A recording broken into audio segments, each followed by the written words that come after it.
Hello everyone, exam medicine channel में आप सभी का स्वागत है। बात करेंगे हम Allahabad high court group C और ग्रुप डी के रिक्रूटमेंट के विषय में। आप सभी लोगों को ये जानकारी हो चुकी होगी कि इलाहाबाद हाई कोर्ट की तरफ से डिस्ट्रिक्ट कोर्ट में आपके रिक्रूटमेंट आ चुके हैं, जो कि ग्रुप सी और ग्रुप डी के हैं। इसी में आपकी एक पोस्ट आई हुई है जूनियर असिस्टेंट। वैसे तो उसमें कुछ और भी पद है, स्टेनो के भी हैं, ड्राइवर के हैं, ठीक है, ग्रुप डी में है तो। लेकिन हम आज की अभी की वीडियो में केवल बात करेंगे जूनियर असिस्टेंट की।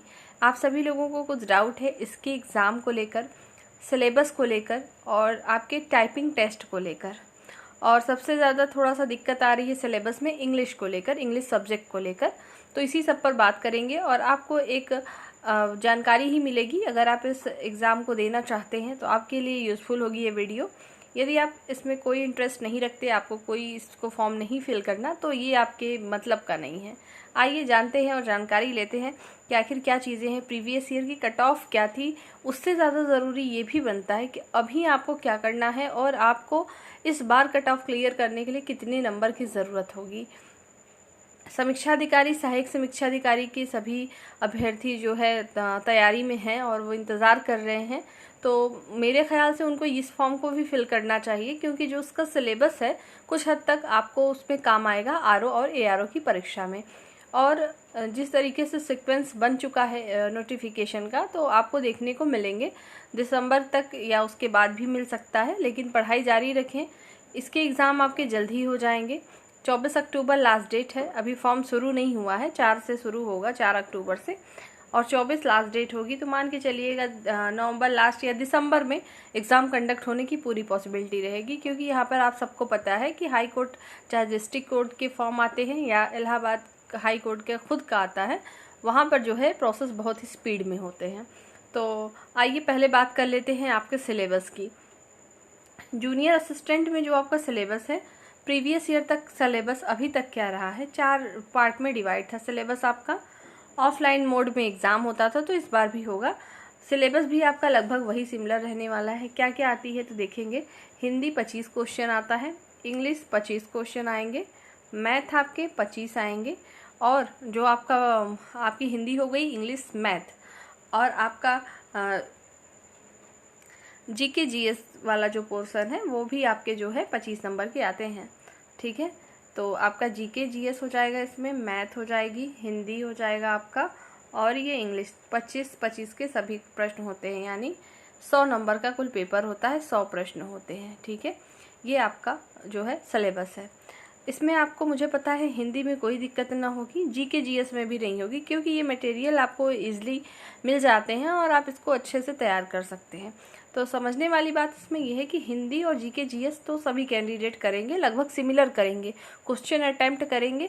तो सभी, अगर आपको लगता है कि इजी है वो सब्जेक्ट, तो अगले बंदे को भी ये लगेगा, ठीक है। तो हिंदी और जीके जीएस से केवल सिलेक्शन नहीं होगा। और एक बात ध्यान रखिएगा, इलाहाबाद हाई कोर्ट की तरफ से कोई भी वैकेंसी आती है, चाहे ग्रुप सी डी की आए या तो आपके समीक्षा अधिकारी, सहायक समीक्षा अधिकारी की आती है, एपीएस की आती है, सभी की कट ऑफ हाई रहती है।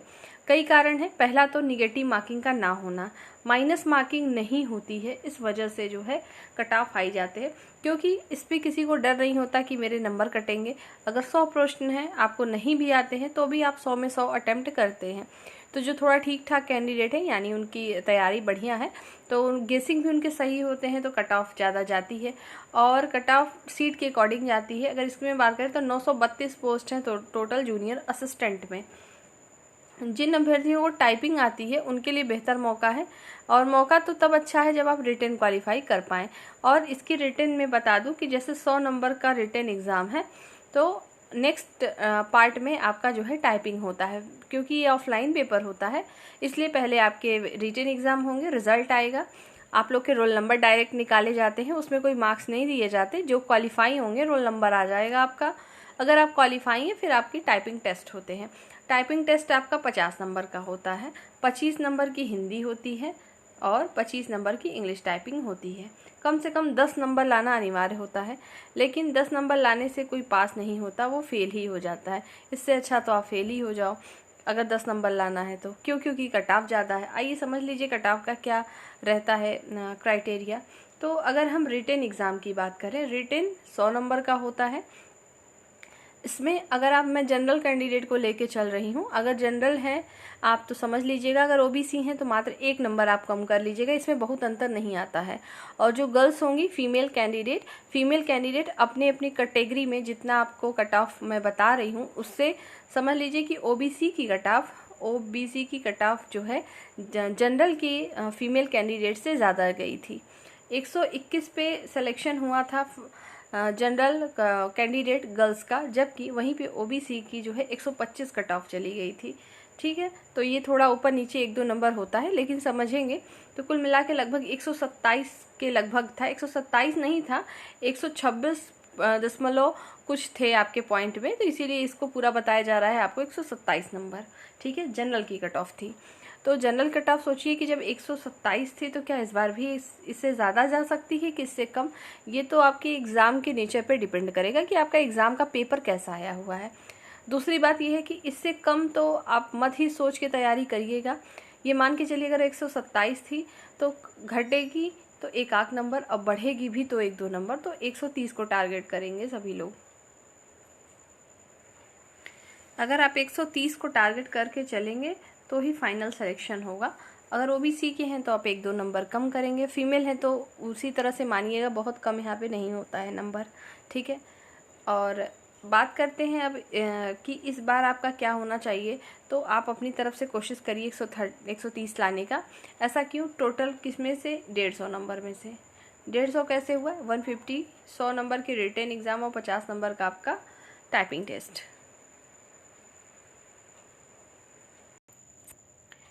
और इलाहाबाद हाई कोर्ट की बात करें तो इसमें आपके फॉर्म भरने की फ़ी भी ज़्यादा होती ही है, 850 रुपये, 700 रुपये से कम तो होती ही नहीं है, कैटेगरी वाइज बता रही हूँ। ठीक है, तो आपके इसी तरीके का फीस आपका समीक्षा अधिकारी, सहायक समीक्षा अधिकारी का भी रहता है, और ये ग्रुप सी ग्रुप डी के भी इतनी ही आपको फीस पेमेंट करनी पड़ती है। तो सिलेबस आपको पता चला, कट ऑफ के विषय में पता चला कि कितना गया था और लगभग आपको कितना करना है। तो क्या ये इतना आसान होता है? इसको समझिएगा, आसान तो कुछ भी नहीं है, तैयारी बहुत करना पड़ेगा। इतना समझिए, अगर आपको ऐसा लगता है कि मान लीजिए किसी अभ्यर्थी का, अगर आपको लग रहा है कि मेरी तो मैथ वीक है, ठीक है, चारों सब्जेक्ट को ध्यान दीजिएगा, अगर आपकी मैथ वीक है तो किसी न किसी अभ्यर्थी की जो है जीके जीएस वीक होगा, किसी की इंग्लिश बहुत बढ़िया होगी तो किसी की हिंदी बहुत अच्छी होगी। तो सभी सब्जेक्ट सबके एकदम इक्वल नहीं होते कि सबके में कुछ ना कुछ प्रॉब्लम होती है। तो जो आपका वीक पॉइंट है उस पर काम करिए। अगर आप इस परीक्षा को ऐसा सोच के चलेंगे कि मैथ मेरी स्ट्रांग नहीं है, इसको मैं न देखूं और इसी तीनों सेक्शन पर ध्यान दूं, तो सिलेक्शन नहीं हो सकता, क्योंकि ये पॉसिबल नहीं है कि 25 में 25 जीके किसी का सही हो जाए, रेयर होगा ऐसा होना। और रही बात इंग्लिश और हिंदी की, इंग्लिश और हिंदी आप में ग्रामर पोर्शन आते हैं, वोकैब सेक्शन से आते हैं, तो इसमें भी त्रुटियां होने की पूरी संभावना होती है। मान लीजिए जीके जीएस और हिंदी केवल आप टारगेट करके अगर सोच रहे हैं फॉर्म भरने को, टोटल मिला के 75 होते हैं, 75 में 75 आप ला नहीं पाएंगे, कितना भी कोशिश करेंगे 75 में लाने की जीके जीएस हिंदी और इंग्लिश को मिला कर, तो मैक्सिमम पहुंचेंगे तो 65 या 67 के बीच में रहेंगे। और अगर आपने मैथ्स में 1-2 नंबर कर लिया तो मान लीजिए कुल मिला के भी अगर आप 75 नंबर पाएंगे तो भी सिलेक्शन इसमें नहीं होगा। ऐसा क्यों मैं बता रही हूँ, आप समझिएगा कारण। पहली बात तो आपको बता दिया कि 50 नंबर की आपकी क्या होती है, टाइपिंग टेस्ट होता है। 100 नंबर का आपका रिटेन होता है। मान लीजिए एक टाइपिंग करने वाला बंदा है जिसकी टाइपिंग बहुत ही अच्छी है और वो 50 में 50 पूरा नंबर ले आया, ठीक है, और इधर इसने 100 में 70 नंबर आ गया, 70 क्या 75 मान लीजिए, 75 नंबर आ गए, ठीक है। तो आपका जो है कितना हो जाएगा, ये अगर आप इसको करेंगे तो आपका जो है कुल मिला के 125 नंबर आएंगे टोटल, ठीक है। आपका ये 0 हो जाएगा और 7 5 12, 125 नंबर आ रहे हैं जब यहाँ 25 पूरी फुल टाइपिंग हो रही है, और यहाँ पर 75 आ रहा है तब। लेकिन आपने देखा होगा कि फाइनल जो मेरिट गई है लगभग 126-27 गई है, ठीक है, 126-27 गई है। तो इसका मतलब है कोई भी टाइपिंग करने वाला रहा होगा तो बहुत अच्छी उसकी टाइपिंग हुई होगी, मतलब उनके बहुत अच्छे रहेंगे, 50 में 50 लाया होगा, तो इसका मतलब है लगभग 80 के एवब रहा होगा नंबर, ठीक है। तो आपको ये टारगेट करके चलना है 80+।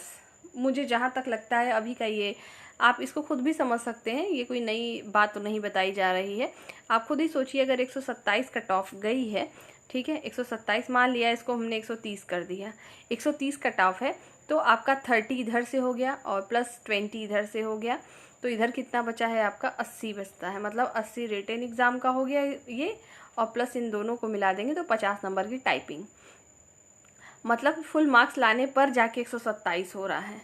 ठीक है, तो इसका मतलब है कि 127 पूरा नहीं होगा। मतलब कुल मिला के कहने का ये है, रिटन एग्ज़ाम में सभी को कोशिश यही करनी है, चाहे आप जनरल के हो ओबीसी के हो, आपको ये टारगेट रखना है कि मेरा जब भी आए क्वेश्चन सही हो, 78 प्लस हो, 77 प्लस हो, मतलब 80 के लगभग करीब आप रहे, 75 से ऊपर जाने की कोशिश करिएगा, तभी संभावना बनेगी।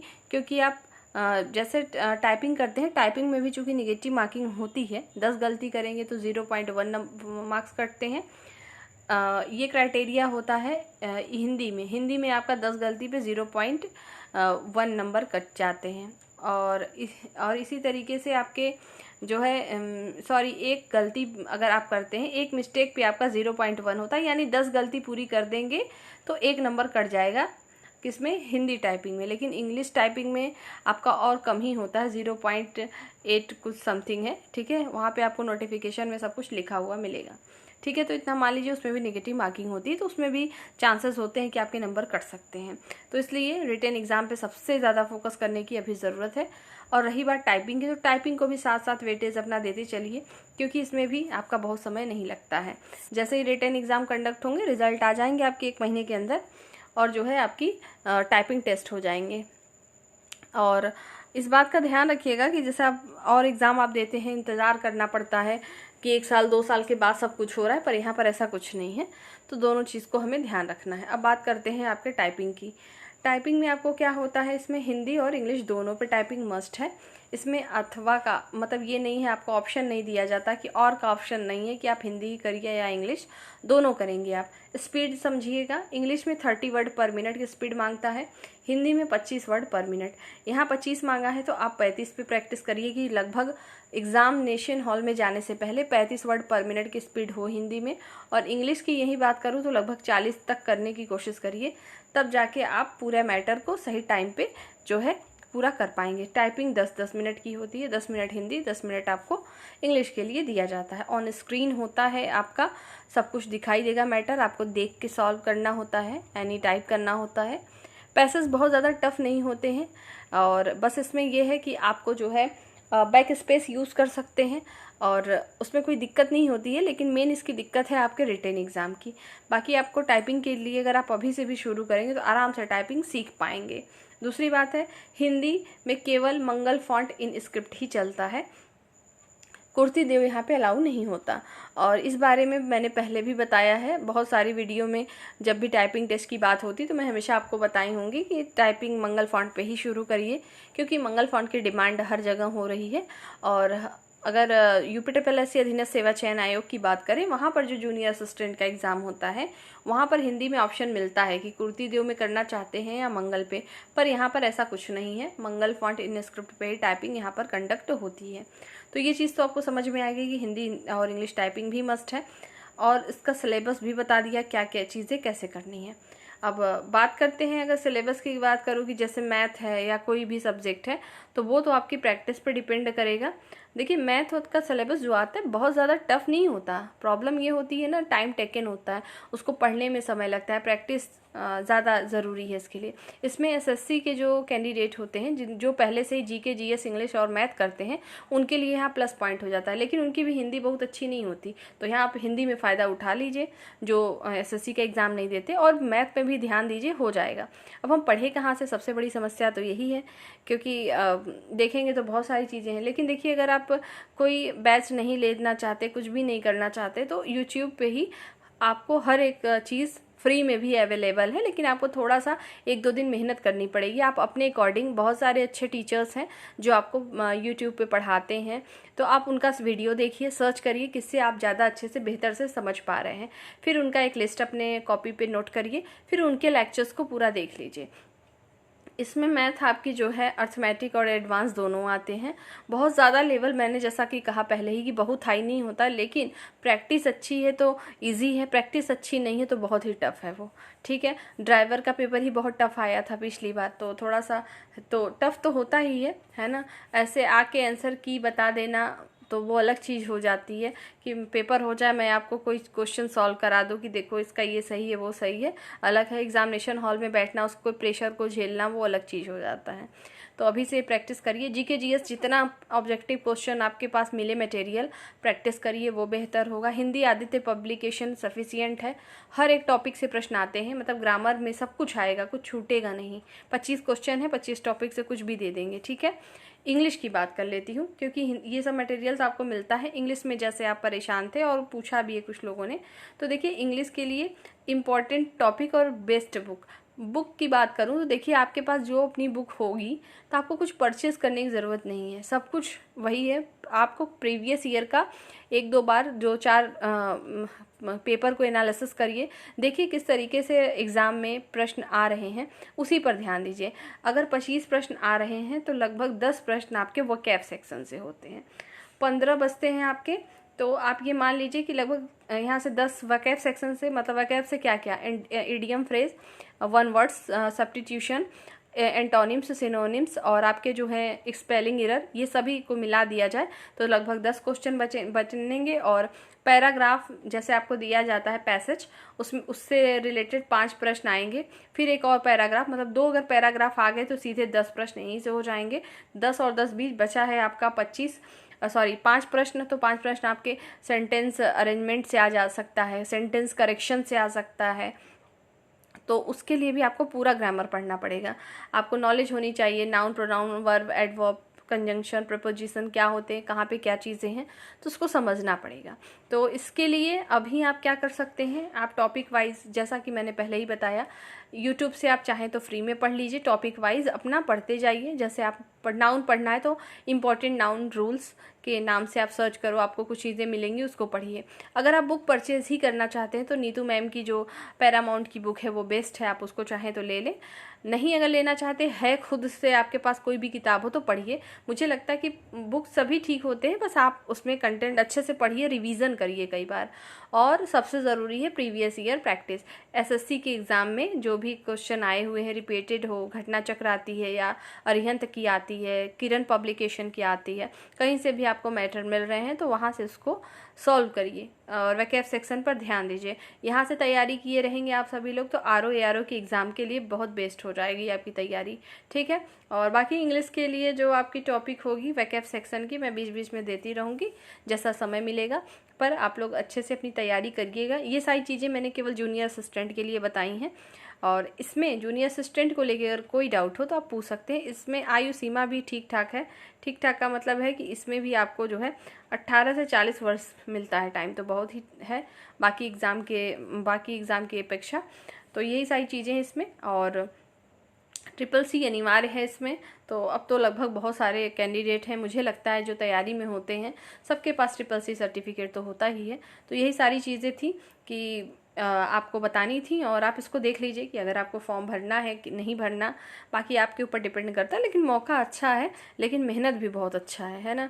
तो ये जो तैयारी है, इसी समय आपके घूमने फिरने का भी टाइम है, फेस्टिवल है, त्यौहार है, सब कुछ आ रहा है, और इसी में पढ़ाई है, तो यही माहौल है। अच्छे से पढ़ लीजिए तो आपको जॉब मिल सकती है। इसके अलावा भी आपको वैकेंसीज देखने को मिलेंगी इलाहाबाद हाई कोर्ट से भी।